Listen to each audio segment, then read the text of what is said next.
WrestleMania is WWE's biggest and most historic event, but as all fans know, it varies in quality from year to year, and I think there's none more so where that is clear than in the first 10 editions of it. Welcome back to the fourth part of our series ranking WrestleManias on our channel. For any viewers that have not seen our previous videos, I encourage you to do so. Go onto our channel now.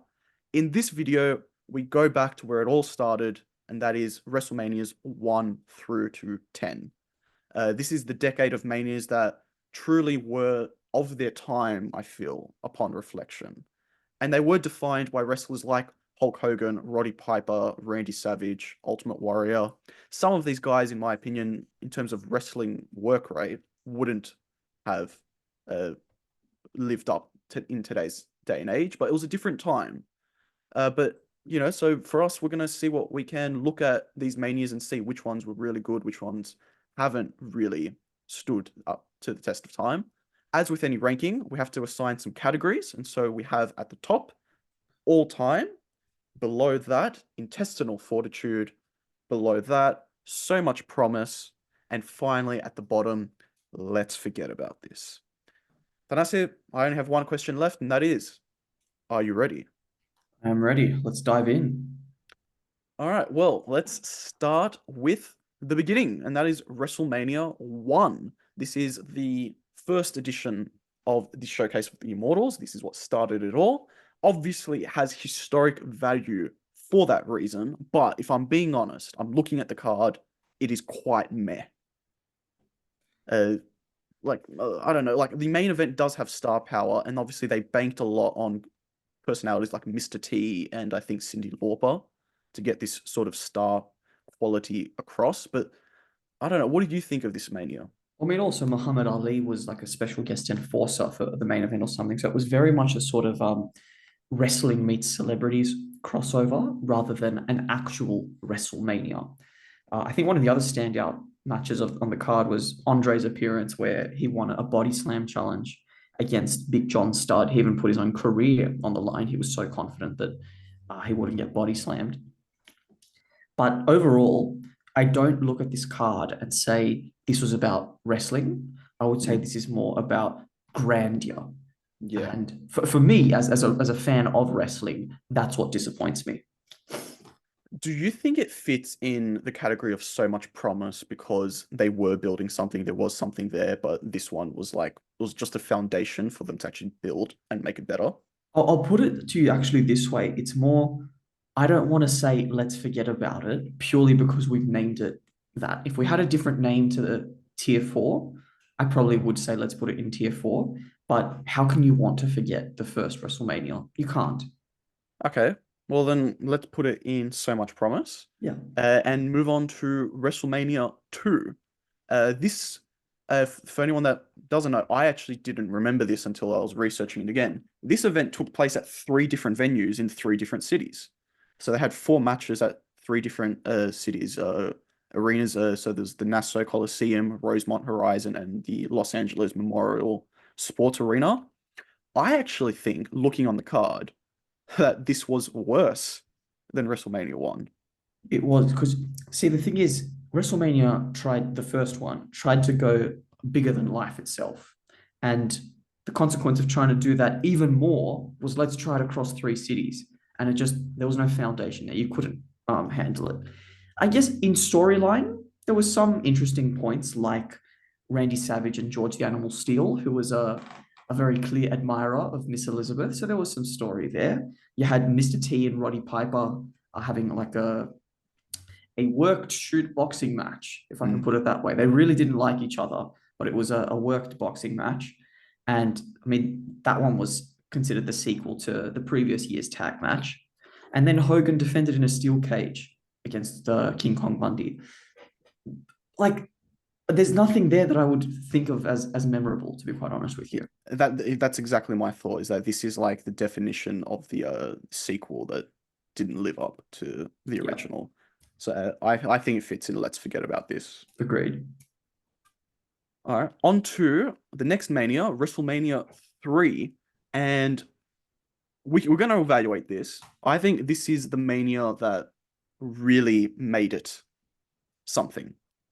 I think this is the first time that they really it felt like they found a formula or they found the thing that's going to work. They had obviously the marquee match with Hogan versus Andre the Giant. Now that one is by no stretch of the imagination a great wrestling match. I think Meltzer gave it -4. It was in the negs. Well, there you go. That's all you need to know. But I think what it had that is undeniable is it was the first, I think, really big WrestleMania moment. And it's for those any eagle-eyed viewers, I think that is still the first image they show in the opening like title card of WWE when they do the then now forever together thing. The body slam that Hulk Hogan did on Andre the Giant. But there is, to save this mania as well, an actual classic with Ricky the Dragon Steamboat versus Randy Savage for the Intercontinental Championship. This was a match that they famously, I think, meticulously just like wrote down and got up to a T exactly how it was going to go. And it's a match that I think even today does like stand out. It does feel like it hasn't aged. What do you think of this WrestleMania? I actually agree with you. Those are the two matches that I would look to. You see, one of those is the wrestling match, right? And it took 3 years of WrestleMania to actually get a really good wrestling match. It Yeah. shows you what the golden era was like at the time. And I don't think we would actually get another one like that for a very long time. However, it is, as you say, it's probably the first WrestleMania moment. And I think we go back to that body slam that Hogan hits on Andre, and that's like kind of like where uh the um the sacrament of WrestleMania moments began, because we didn't actually, even today we don't care about WrestleMania matches, we care about WrestleMania moments. So I look back to that one and I say, you know what, that's the one where they pulled it off. It took 3 goes, but this one was the WrestleMania that they wanted, or this is the formula that they wanted to present at the time. Which category do you think this fits in best? I'm tempted to put it in top two, Mhm. and possibly even an all-time. See, I think by reputation it goes in all time, but I feel like when you look at the card, if it, like keep in mind, there's still 12 matches on this card. So it's not it's like like we're talking about two standouts, one of which is basically just for the moment itself, not the actual match itself. But I am tempted to put it in all time just because what this did for Mania as a pay-per-view. And I think also, like, as we continue now, like we've spoken about one and two candidly, but as we head towards the remainder of this set of 10, we need to be aware that wrestling was different then, or professional Yeah. wrestling was different. So we have to think about it as much as we can in the context of the time, because we're ranking just these 10 in and of themselves. All right. So should we put this in all time? Let's Or do it. yeah. All Let's right. do it. Well, there you go. The next Mania we have is WrestleMania 4, and this has 16 matches on the card, and this was basically a tournament for the WWE title, or the WWF title as it was called back Yeah. then. Uh, I'm not gonna lie, I'm looking at it and I feel like I don't think there's much that we're missing. I feel like this is a Mania that, especially off the tail of WrestleMania 3, again, like WrestleMania 1 gave a foundation, WrestleMania 2 didn't live up to it. WrestleMania 3 gave them their first spectacle. I feel like WrestleMania 4, again, sort of went back down to earth. What do you think? Well, I will say this. I don't disagree with you at all, because we got Hogan versus Andre 2 ended in a DQ. Neither of them could progress because obviously Hogan can't lose. And they still wanted to have a go with Savage at the top. But because of Savage defeating Ted DiBiase in the main event, I think there's something here to say that there was a competent wrestler in the main event For the first uh, time, really. for the first time, really. So I give it a plus in that field, without having Hogan in the main event, because he main evented the first three, didn't for the fourth, and then there would be another long string of him being in the main event again. I think this potentially, for me, it sits either in the second or third category. I would probably lean towards the second, or the bottom of intestinal Okay. fortitude. Yep. All right. Yep. Let's do that. All right. Next up, we have WrestleMania 5. And this, again, it's another iconic main event. This is the Mega Powers exploding. Hogan beats Randy Savage. But this was like a year-long story, the culmination of a year-long story back then, and it obviously is a legendary feud and rivalry in WWE. So I feel like he does have credit in the bank on that with WrestleMania 5. I'm looking at the rest of the card, and you tell me, is there anything that really screams out to you? Because I feel like the rest of it isn't as great. There was potential here because I'm looking at things like the Rockers were on this card. Owen Mm. Hart was on the card as Blue Blazer, wrestling Mr. Perfect.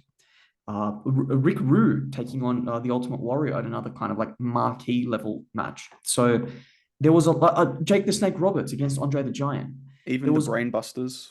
Brainbusters. So like there are good talent here. You are right. That's right. Like there's talent here. It doesn't make it a memorable one, but there's a lot of people on this card where you go, hey, like that's pretty nice to see that person there. And I think for people like us who are late 90s and early 2000s kids, that looking at it from this particular lens makes it look like there was a lot of promise here. Could have had something really cool. Which I think is exactly where it fits in best, to be honest. I agree. I So agree. much promise. Okay, on to WrestleMania 6. Again, another iconic main event. This time it was the Ultimate Warrior versus Hulk Hogan. And this was for the Intercontinental Championship and the WWF Championship. I think this is the first and only time this has been done. Definitely at Mania. Is it at all, like, including just ever? I think it's the first ever singles match winner takes all that had the WWF title then and the IC title. So it's legendary. Look, to be honest, neither of them are my favorite wrestlers, but I think even at the time, this did have a feeling of. I think this was the first time it felt like a passing of the torch moment for Hulk Hogan. Indeed, yeah, because he stole the torch back from Randy Savage without ever having put him over in the first place, Mm. and here he was forced to put over Warrior. That said, this did lead to everything going to Warrior's head, thinking that he was larger than life itself or bigger than wrestling itself, really. And it was a horrible match. Like you can't look back and say, it was great wrestling because neither of these guys could lead. So it was just kind of like, let's throw in two people that are very charismatic. You look at the rest of the card, Ted DiBiase was there, Jake the Snake Roberts was there, Rick Rude, Jimmy Snuka. Dusty Rhodes was in a Yeah. mixed tag match with Randy Savage. He was accompanied by Sapphire, and Savage was in his heel phase with Sensational Sherry. So very similar reactions to WrestleMania 5 is what I was having when I was going through the card. And I think this was the Mania debut. No, it wasn't. So this is like in the infancy years of Bret Hart as well, with the Hart Foundation with Jim Neidhart. This isn't his first with him. I think they had competed in earlier ones. But you see, I feel like there are guys like him that they probably were still wrestling good matches. I like not with the same focus on them. But where does this Mania sit with you in a ranking? For me, it's very, very close to WrestleMania 5 in so much promise. Yep. Okay. Yeah. That's how I think of it. Yeah. I'm with you on that. To be honest, I think that is a fair ranking. Okay. Onwards to WrestleMania 7. This one had in the main event, Hulk Hogan beat Sergeant Slaughter, who at this time was playing an Iraqi sympathizer, and I think he said he was very uncomfortable about that as well at the time, having to play that lean into that story. This had The Undertaker's first ever Mania, where he beat Jimmy Snuka. This also was the Mania that had Randy Savage versus was it Ric Flair? It was Randy Savage versus Warrior in the Warrior retirement match, and the forced yes, retirement sorry, match. yes, it was the year before Flair, I think maybe, and but he didn't actually retire, did he? Well, he lost the match and then got retconned because retirements never work in wrestling. But it took like he hit 7 elbow drops on Warrior, pinned him after each one, and it was a 2 count each time. So he just couldn't put him away. And then with the final gorilla splash or whatever he calls it, Yeah, Warrior did put him away. And then Sensational Sherry turned on that's Macho, right. Yeah, and I only had Elizabeth came in and they finally embraced, they reconciled, saying, okay, like let's leave the past in the past. Like that true love. that is the moment I take from WrestleMania 7 actually, and I think that's like it's on that list of iconic Mania visuals and wrestling visuals as well. I think there are kids crying at seeing them back together. Yeah, Like, that is true. so, oh, okay. I think there's something to the credit here to say that there were two sort of high profile matches, like a Mm, main and a semi main, which yeah, has not been the case for the last little string of, say, four, five, six WrestleManias, or even, you look at the undercard, Undertaker versus Snooker, historic match, because I think that was as you said, the first.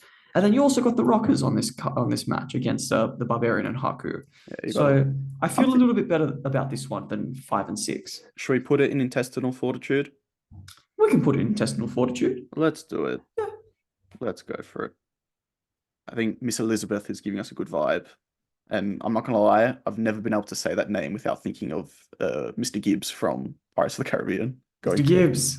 Miss Elizabeth. Uh, Okay, the next Mania we've got is WrestleMania 8, and this is the one with Flair and Randy Savage, but not in the main event.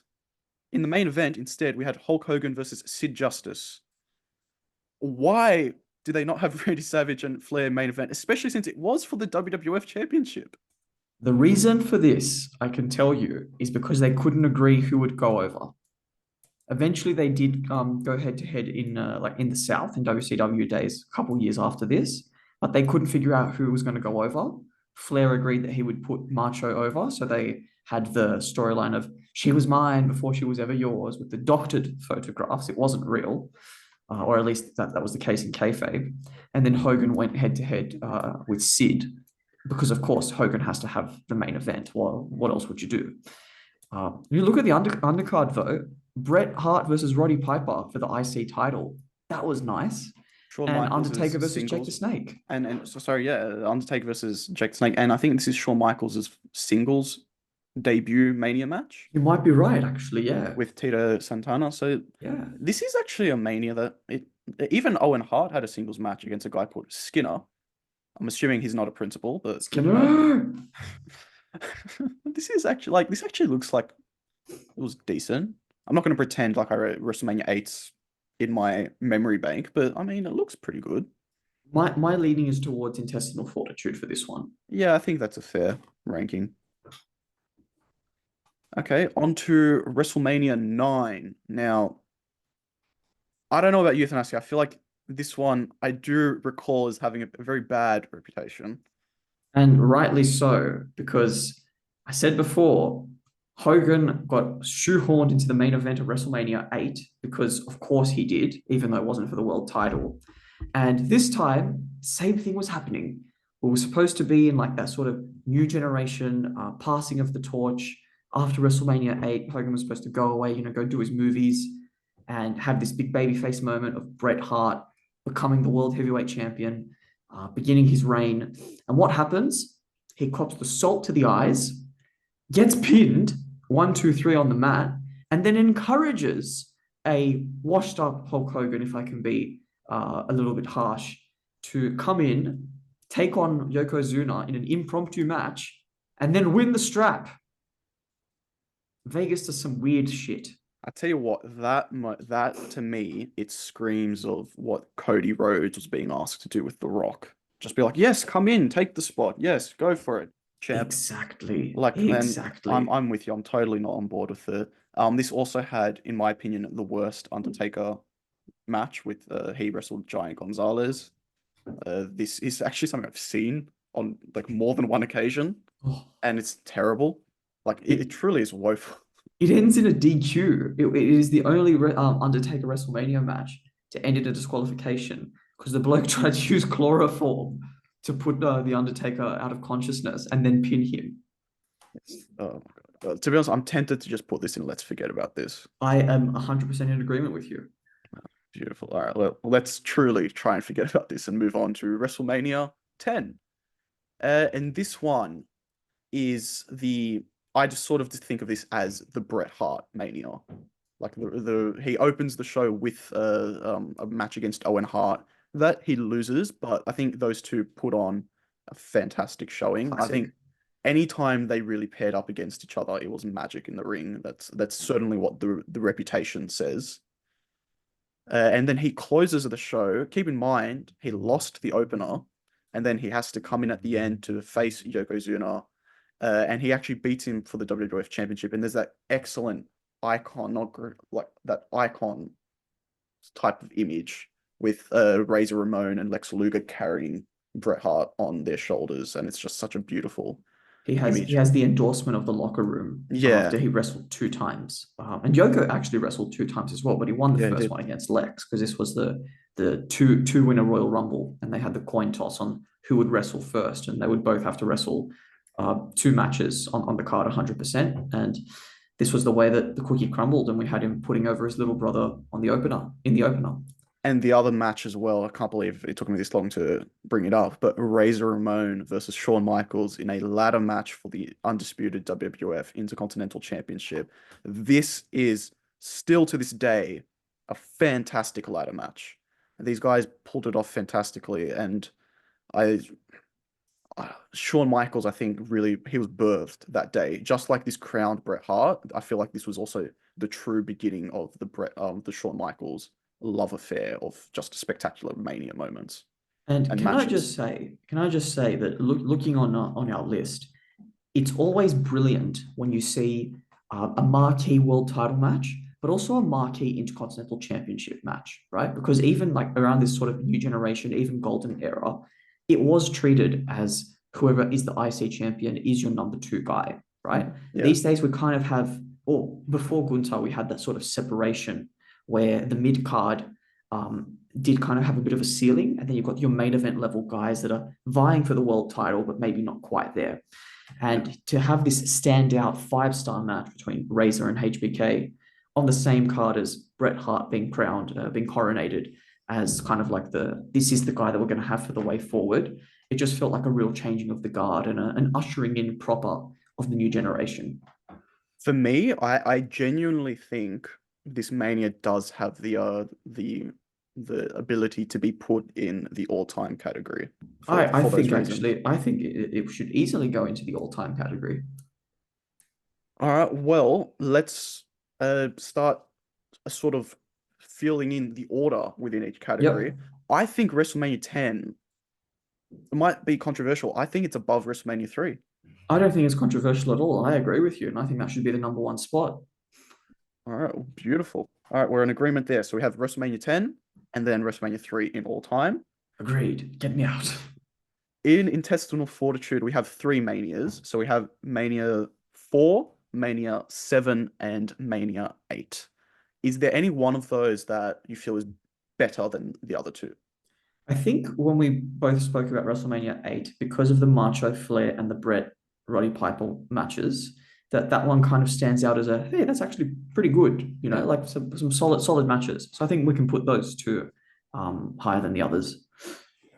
Okay, so we'll put Mania 8 at the top of this intestinal fortitude list. Yep. With WrestleMania 7 and WrestleMania 4, do you have an inclination either way?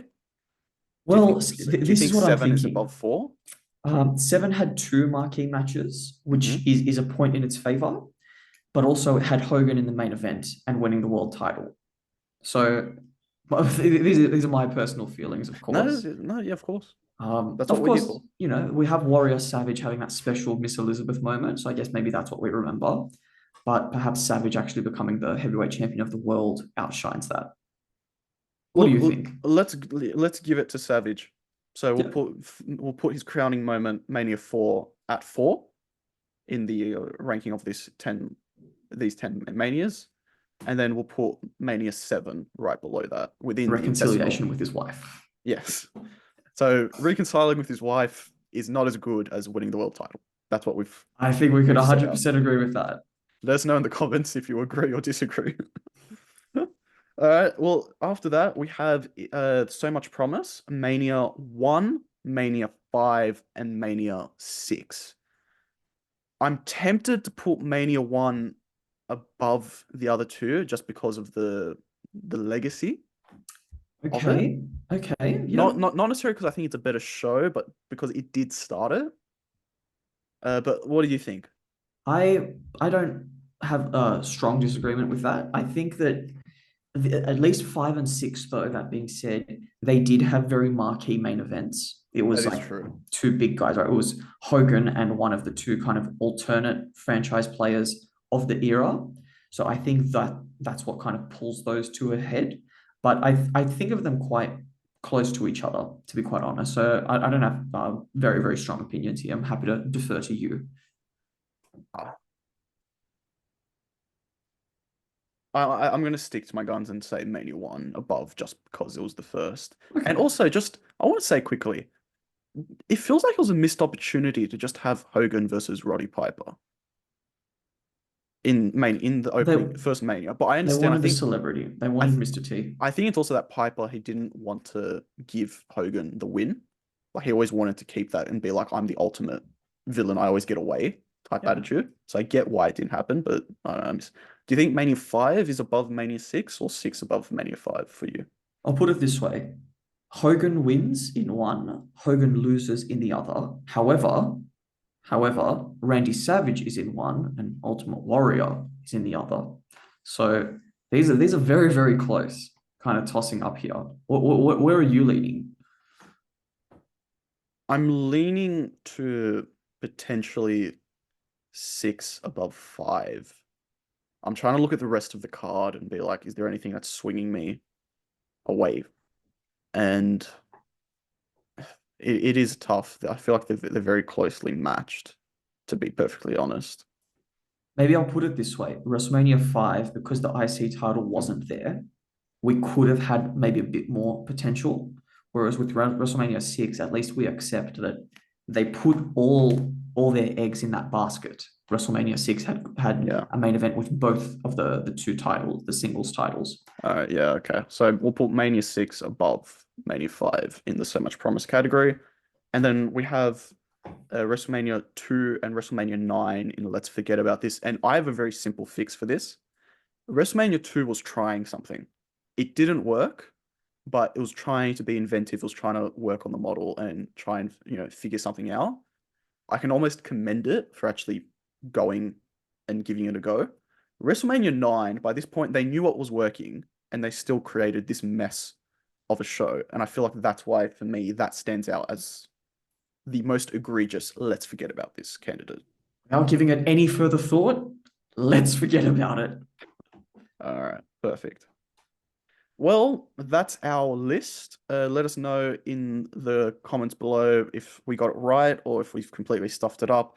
We didn't live this period, so obviously we don't have as much personal information to draw off of. But that being said, we're right and you're wrong. It doesn't matter. No, but in all seriousness, let us know in the comments what you think.